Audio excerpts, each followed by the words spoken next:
What's up, everybody? I'm back with another video game review.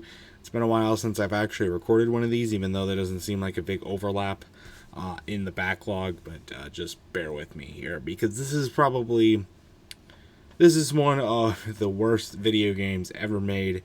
Chibi, Robo, Ziplash for the Nintendo 3DS. Yes, I'm finally getting back into my 3DS and DS games to start reviewing those. This was the first one, along with a few console titles that I'm trying to get through as well.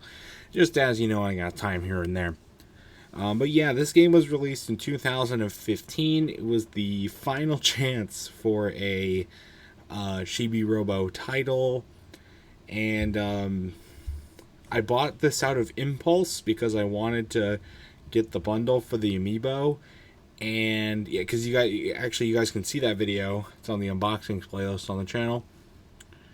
Not a decision that I am really liking. I do have a 3DS game in the box, though. All the other cases I threw out. So, anyway, let's get into this game. Like I said, it's one of the worst games ever made. Now, going in, I wanted to see, is it really one of the worst games ever made? It was released in 2015, near the end of the prime time of the 3DS, and the Wii U, for that matter. So it was a very dark time for Nintendo, as I quote Scott the Woz here. And it was, like I said, it's really their last attempt at a Chibi Robo title. Because, of course, the first Chibi Robo title came out on the GameCube, really late in its lifetime. It's a really rare title. That's a title that I do want to try and get at some point if I ever start collecting the GameCube games, which hopefully we can at some point. It's really rare. The other titles really were kind of irrelevant, though, and then you got this one, which kind of really came out of nowhere, and just really didn't, whatever. So that's a disclaimer. I have never played a Chibi Robo game other than this one. A lot of people's complaints about this game is that they downgraded what has the potential to be a very unique Nintendo IP, something fun to enjoy, and downgraded it to a 2D platformer, side-scrolling game like every other 3DS game that ever made any news. So that's the big complaint here, but I can't call it, that can't be a complaint of mine because I've never played another one of their titles. So, but that doesn't mean that it's good. Actually, through like the first few levels of the game, I'm like, well, this isn't as bad as I thought it was going to be. You know, maybe it's just a little bit hated on, and I mean, people said it's not. You know, maybe people are overruling it and saying it's worse than it actually is. Boy, was I wrong. First off, the very long intro to the game, yes, that you have to watch every time. And I get it, there's like, every time you boot up the system, there's a boot up screen that you gotta listen to and whatnot. That makes sense, and that's in a lot of different games.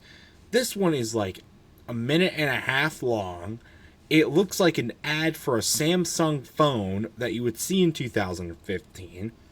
It makes absolutely zero sense, and it's not skippable. Most of the intros are skippable. This one's not. I tried. I pressed every button in the book. It does not work. That was pretty annoying.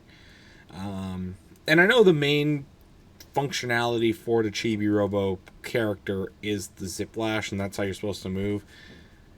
It feels like he should have a double jump, because he can jump regularly. He feels like there should be a double jump. There's not. And there's a lot of, it's just severely lacking. I know that probably wasn't just like a flaw, but it's built to see that there was a double jump, and there was no double jump. That really annoyed me.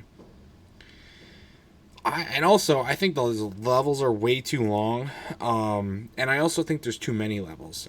First off, a lot of levels, and maybe it's just because they feel very generic and very similar to each other, not mattering whatever world you're in or whatnot. But it just feels very long. It seems like some levels should end like a third of the way through the actual level. And some of them just go on forever and ever and ever. And then sometimes you have to collect pieces to move on. It's just way too much, I think. And there's too many levels. There's 36 main levels in this game. plus 7 boss battle levels for a total, and also there's an extra world that you can get with the amiibo functionality, which I'll talk about in a little bit. So in total, there's over 50 levels in the game if you do the amiibo and also do all the boss battles and everything, which we'll get to that in a minute. That's a lot of levels for a game like this. I mean, fucking Lego Batman, the video game that I played, that has 2 stories, and that's only 30 levels total. This is fucking 50 levels in the main. So say you don't have the amiibo, that's still 43 levels in the game. Just way too much, in my opinion.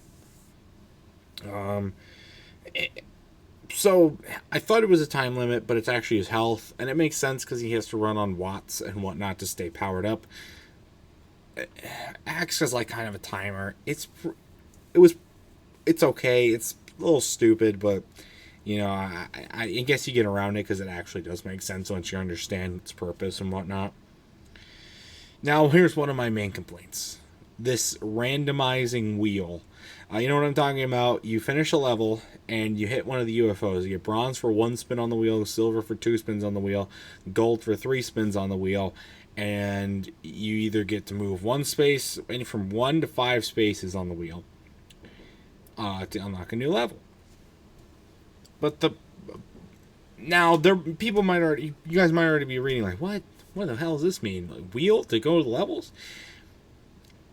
It's such a simple facet to just have the character move to the next level and just go through them all.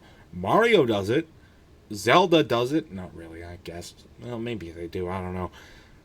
Every other like IP similar to this does it. Why do you have a wheel where you spin it and it might move you to a level you've already done? It might move you to the end of the world when you're on level 1. It might move you to the next level. It might. It's really annoying because if you land on a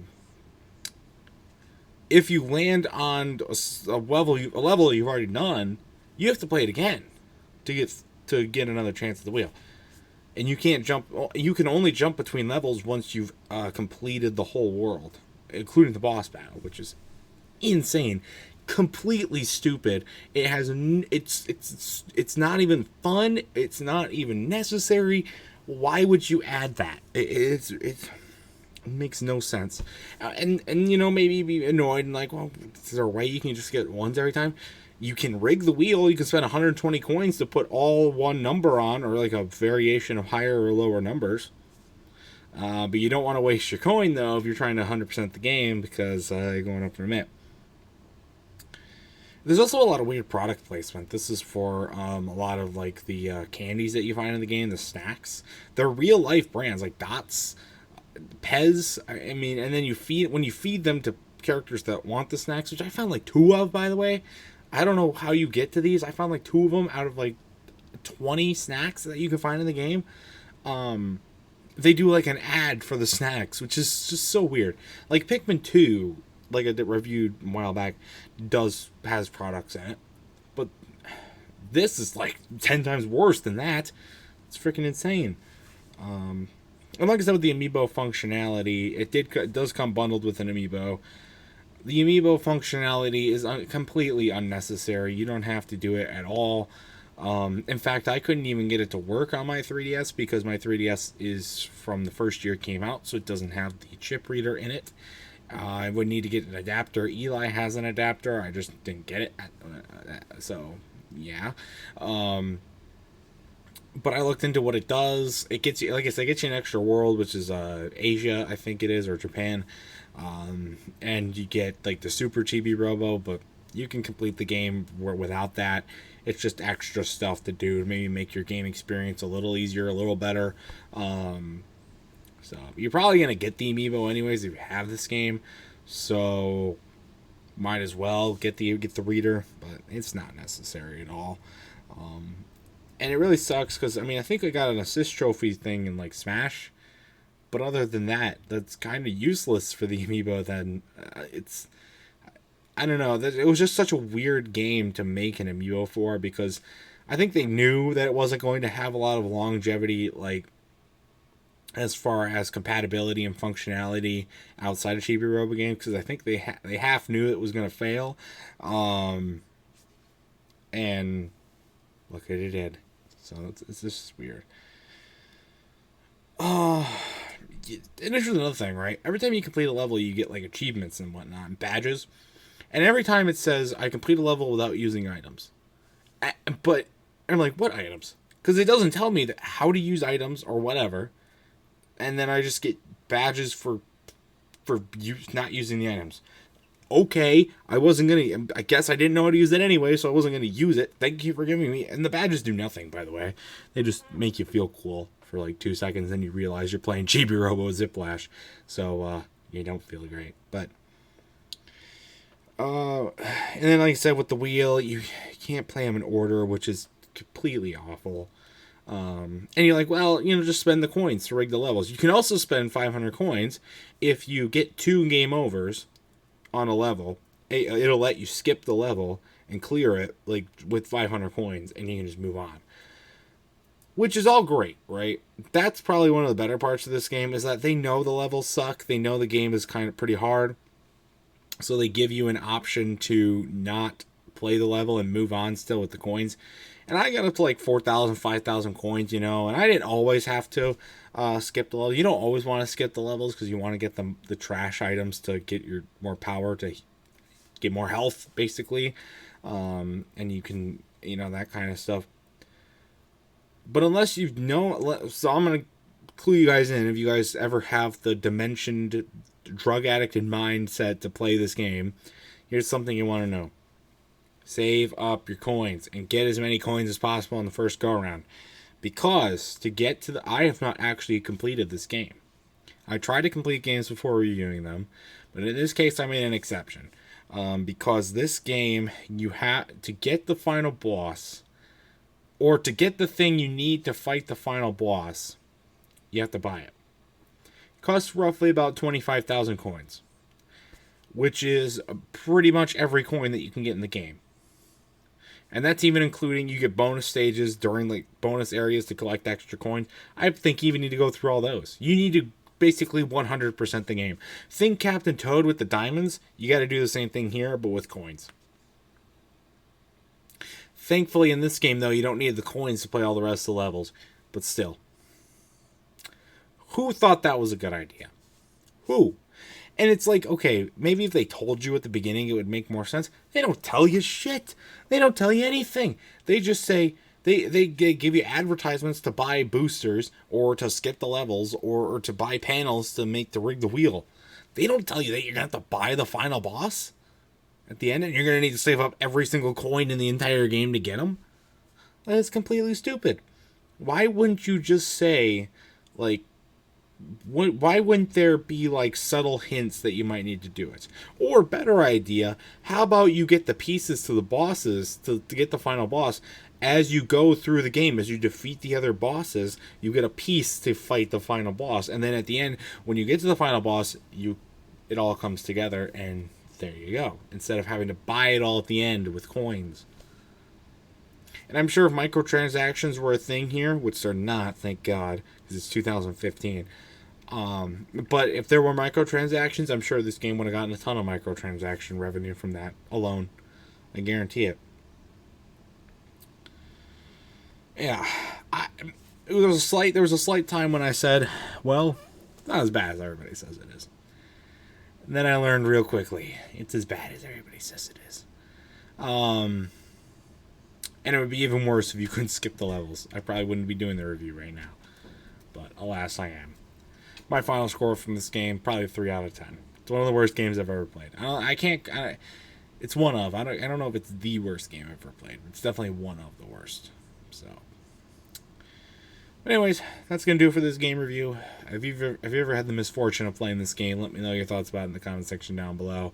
If you got any other games you want me to play and review, let me know about them in the comment section down below as well. And stay tuned for other much more amazing content. Until next time, I'll see you guys later. Goodbye.